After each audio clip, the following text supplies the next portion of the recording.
यः तत्प्रभो पुरुषस्य अपरिणामित्वात् न तत्स्वाभासं दृश्यत्वात् एक समये चोभयानवधारणम् एक समये चोभयानवधारणम्।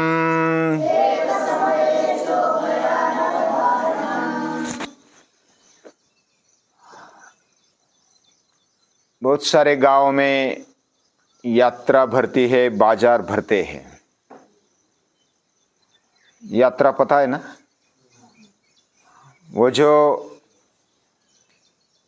यात्रा में अलग अलग दुकान रहते हैं, खेलनी रहती है, खेल का साहित्य और झूले भी रहते हैं अलग अलग प्रकार के।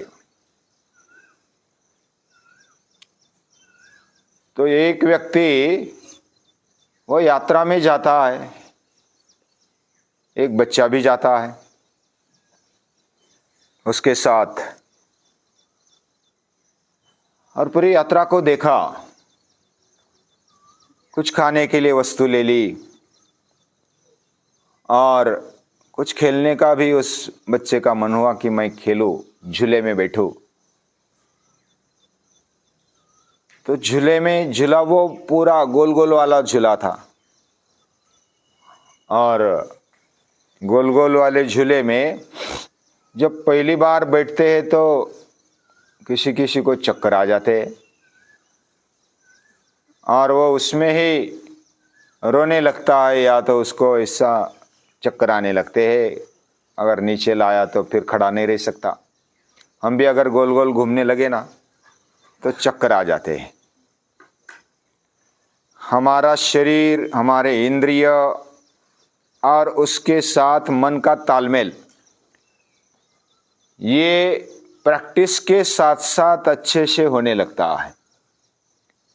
जैसी जैसी हमारी प्रैक्टिस होती है, अभ्यास होता है, उसी तरह शरीर और इंद्रियों के साथ मन भी उधर अलर्ट रहता है और वो चक्कर में नहीं आ जाता। लेकिन पहली बार जब वो बैठा तो चक्कर आने लगे, सभी पृथ्वी घूमने लगी, वो खुद भी घूमने लगा। उसको लगता है कि मैं अभी उल्टा पुल्टा हो गया, अभी कुछ अच्छा नहीं मेरा। लेकिन जो बड़े व्यक्ति थे वो तो नीचे से देख रहे थे और बोल रहे थे कि मजा ले ले, चक्कर लगाने की, उस झूले की मजा ले ले, मजा आता है। उसको पहले तो मजा आता है ऐसा ही लगा था, लेकिन जब पहली बार बैठा था तो चक्कर आ गए। लेकिन धीरे धीरे उसका स्पीड कम होता गया, फिर उसको मजा आने लगा और फिर नीचे उतरा। नीचे उतरा तो वो जो व्यक्ति था नीचे, उसका दादा, उसने समझाया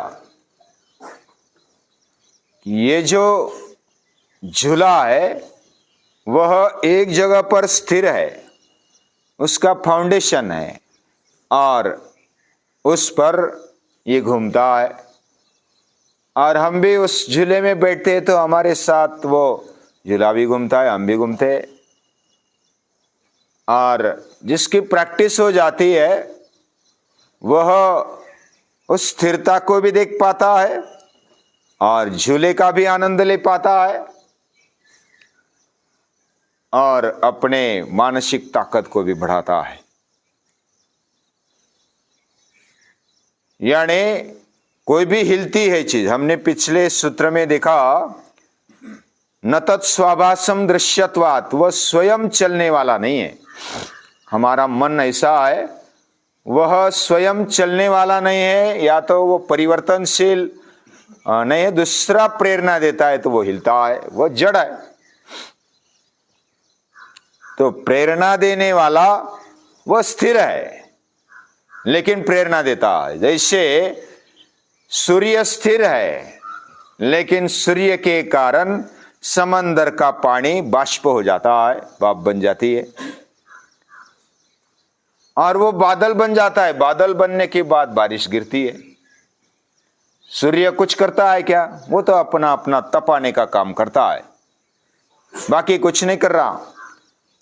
और फिर भी उससे पानी तपता है, बाष्प बनता है, हवा तपती है तो कम दबाव का पट्टा आ जाता है और हवा बहने लगती है, हलचल होने लगती है, पूरा सृष्टि चक्र चलने लगता है। लेकिन सूर्य स्थिर है।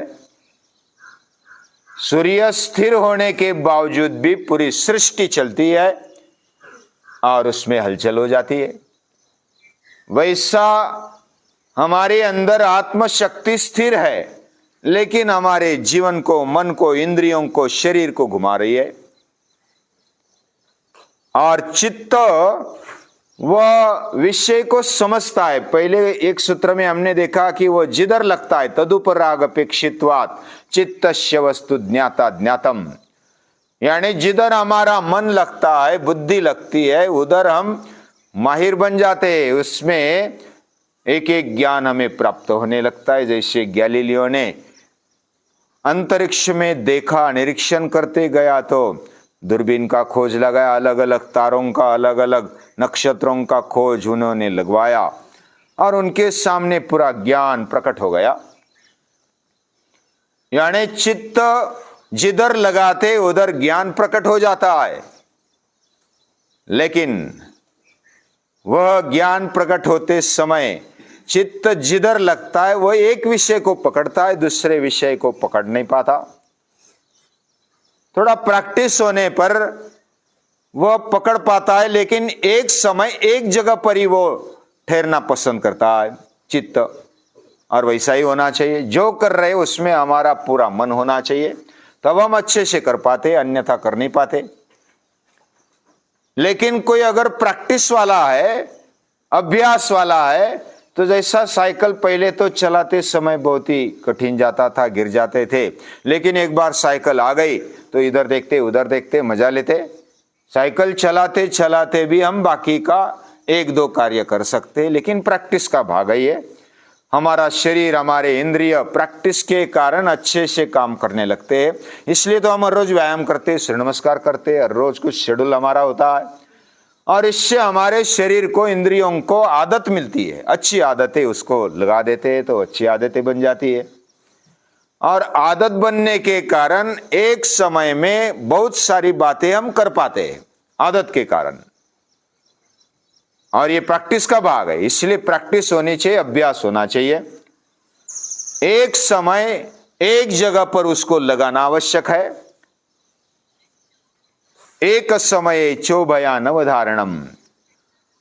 अभी मन एक विषय में लग जाता है तो उसको, उस विषय को समझना होता है, लेकिन दूसरी बात अगर समझेंगे तो वो चित्त को, अपने आप को समझ नहीं पाता। यानी चित्त तो विषय को समझ पाता है, विषय का बोध होता है, लेकिन अपने खुद का बोध उसको होता है, ऐसा लगता है, लेकिन वो खुद का कर सकता है क्या? वो अक्षम है उसमें। यानी एक विषय का बोध हो गया तो वो एक समय पर एक विषय का बोध कर लेता है, उसी समय दूसरे विषय का बोध उसको नहीं होता। लेकिन वह पहली वाली बात को भी याद रखता है, अभी चल रही बात को भी याद रखता है और उसको खुद को भी वो समझ पाता है, ऐसा हमें लगता है। लेकिन उसके फाउंडेशन में होती है अपरिणामी ऐसी आत्म शक्ति, पुरुष तत्व, जो मन को भी जानता है, मन के क्रियाओं को भी जानता है, उसके विषय को भी जानता है और उसको खुद को, चित्त को भी जानता है। और इसलिए वह अपरिणामी है, स्थिर है, इसलिए वो जान सकता है।